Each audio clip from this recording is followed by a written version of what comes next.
I am Steve, and this is Emily, and we are people watching movies. Today, we are reviewing the 1959 film Anatomy of a Murder. Now, what did you, Miss Emily, think of this movie? I really like this movie.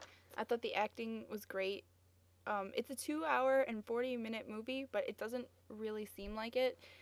I know I disliked Spartacus, and partly because it was really long and it dragged on, but this movie was almost as long, and I didn't feel like it dragged on at all, even though it's mostly a courtroom drama. Like most of the time is in a courtroom. I think that it's still it doesn't drag on. It's very, like Yeah, keeps you on your yeah. toes and you're not just waiting. I mean, James Stewart was terrific in this role, and I thought his character and the way he I I thought his character was really great, and what did you think about it, What did Steve? I think? Okay, I thought you're pretty much right, I guess. I mean, it's not my favorite courtroom drama. It had a good story and everything, but it's just not my favorite. There's ones that I would prefer over this one, like like I guess I would prefer like something like 12 Angry Men and others like that over this, but it's not terrible. Sometimes it went what? You got that look on your Not face. It's terrible. not It terrible. was good. It's not terrible. Not terrible means it's. Okay, no, it was good. It's not. It's not bad. It was good. Um, Sometimes I'm not sure at some points what it wanted to be serious, and then it sort of was ridiculous sometimes too. When James Stewart, his character, he was trying to be kind of goofy, I guess, and sort of the courtroom laughed. Yeah, There I was didn't like the that. thing with the panties and like if you guys laugh smirk about the panties. It was in the 50s. People didn't talk about panties. I mean, that I I guess, yeah. totally understood that. I didn't think it was trying to be like funny or anything. I But mean, it was but 1959. okay, that's true. Okay, but there's more than one times where the courtroom was like laughing about Yeah, I that different would never things, happen and that today. kind of brought me a little out of the movie because of that. Because I was into the movie, and um, you are pretty much thrown into it from the beginning with James Stewart. He gets the case, and you're thrown into it, and I'm invested, I guess. And what I found interesting though about the movie was there's really no clear kind of good and bad and good and evil in this film. I think you have the James Stewart character, and he's a defense attorney, and I guess it's he murdered the guy. No, James Stewart didn't murder anyone. Well, yeah, I know the guy was, you know, He takes this case where a guy murdered another guy who supposedly raped his wife. And he's saying that he murdered him. He's not saying, "Oh, I didn't, murder him and I'm like not yeah, guilty."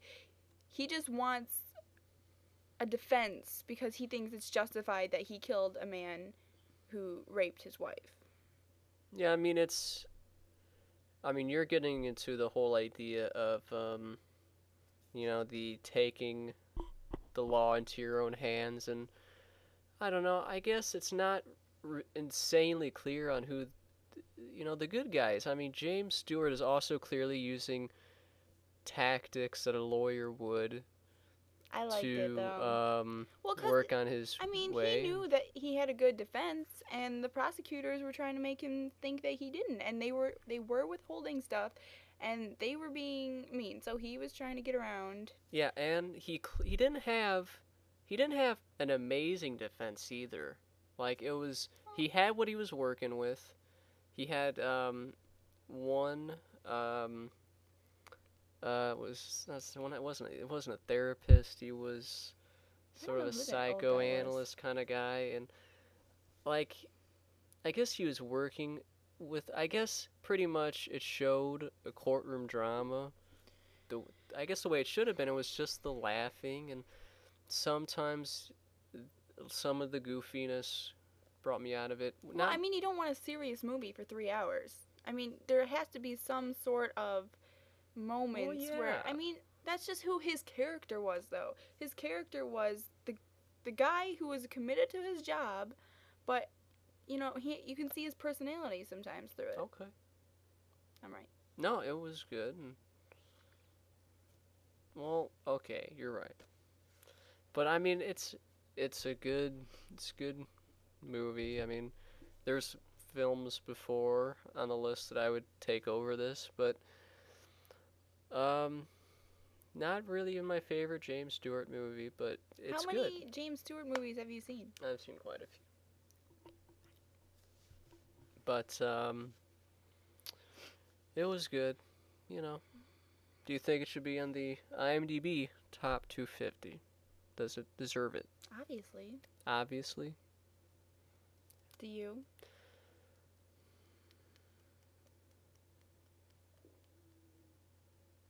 Yes.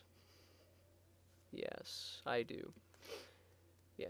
What? But didn't he say the B word in it? I think there was. I noticed there was like there's some swearing in it that I thought might have been sort of iffy for that time. I don't know. Oh, I think he did. Yeah. I can't place where it was. I think I remember hearing it once. Between that and the panties, it must have been like, oh, don't see this movie. You know what I mean? Because it's just so. It had sort of taboo things. Panties. I mean, It's but very taboo. maybe in the 50s the courtroom was less strict and they could have laughed, which they would never have been able to do today, but maybe they could have Yeah. back then. I just don't know. All right. So I think it was good. Good and deserves to be on the Yes, list. good. It I deserves would to be on the say it's list. good. I probably don't like it as much as you, but I still think it's very good. It's something I'd watch again, sure. And probably deserves to be on it. Though there's some movies before it that I think should be higher, i.e. Spartacus. Yes, but